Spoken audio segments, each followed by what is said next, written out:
Pequenas e médias empresas têm um conselho administrativo, precisa ter empresas desse porte.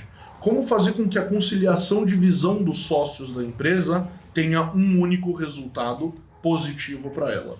Eu sou Alex Bork da B Consultoria e hoje nós vamos ver o conselho.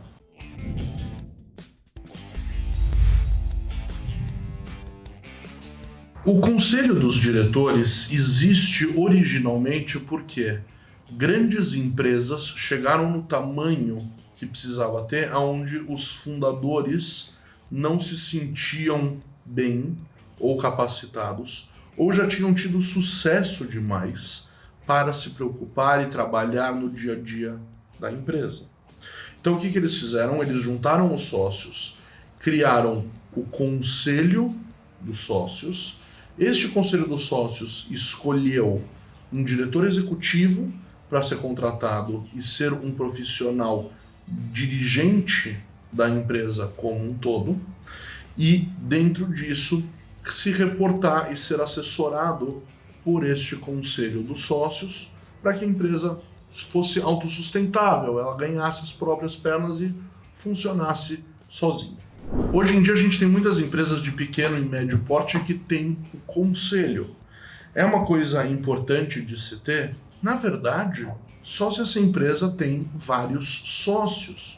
Se são, por exemplo, 2 sócios que tocam uma empresa junto e assim por diante, isso não é um grande problema. Eles normalmente vão ser relativamente próximos num âmbito não profissional e eles vão continuamente ter reuniões internas e externas falando sobre a empresa e tomando as decisões juntos. Eles atuam muitas vezes ambos como diretor executivo da empresa, por mais que um só tenha o cargo, e tudo é discutido e visto entre eles. Essa tratativa deveria existir dentro de todo o conselho e dentro de toda a empresa com os diretores. O diretor executivo deveria tratar dessa maneira e pegar ideias e trazer ideias para os diretores da mesma forma. Como um intermédio entre essas duas grandes áreas, existe o diretor executivo, porque ele participa tanto de um bloco quanto do outro, ele participa das reuniões de conselho. O conselho em si só tem algumas poucas funções e obrigações. Todos eles são sócios, então o bem da empresa, curto prazo ou longo prazo, resultado imediato ou longo e assim por diante, cabe a decisão do conselho. Então vamos ver o que o conselho faz nessas reuniões mensais, semanais ou semestrais que acontecem em grandes e médias empresas que têm vários sócios.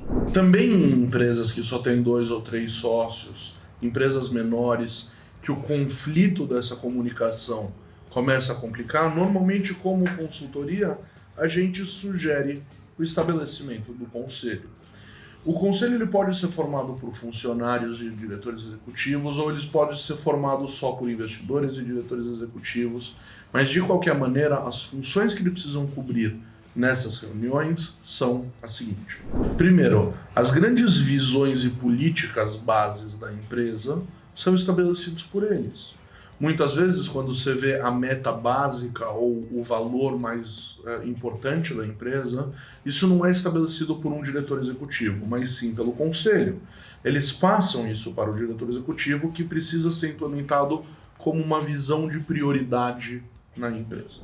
Quando a gente trata de grandes empresas que têm outros investidores pequenos ou ações na bolsa, eles precisam demonstrar isto para não só o próprio conselho, a própria organização entre eles, mas para todos os investidores potenciais, demonstrando não só financeiramente o que eles fizeram, mas o porquê. Terceira coisa, eles precisam decidir política de dividendos e do que fazer com o lucro da empresa. O diretor executivo, como a gente viu no vídeo passado e o link está aqui na descrição, você vai ver que ele traz propostas sobre o que fazer com os lucros e as reservas da empresa, mas a decisão disso é feita pelos sócios que formam o conselho. Normalmente a gente indica para pequenas e médias empresas o sistema dos 3 pontos. Foi dos primeiros vídeos que a gente lançou lá atrás. A gente vai colocar o link na descrição. Aprende como melhor usar o lucro da sua empresa dessa maneira. Os mais altos executivos, na maioria das empresas, diretor financeiro, diretor operacional, diretor comercial e diretor executivo, são escolhidos, mantidos, renovados ou demitidos pelo conselho. Eles precisam conseguir alocar nos cargos mais altos da empresa, ou no mínimo no mais alto da empresa, a melhor pessoa para executar essa função. O conselho são investidores que estão preocupados com o bem da empresa.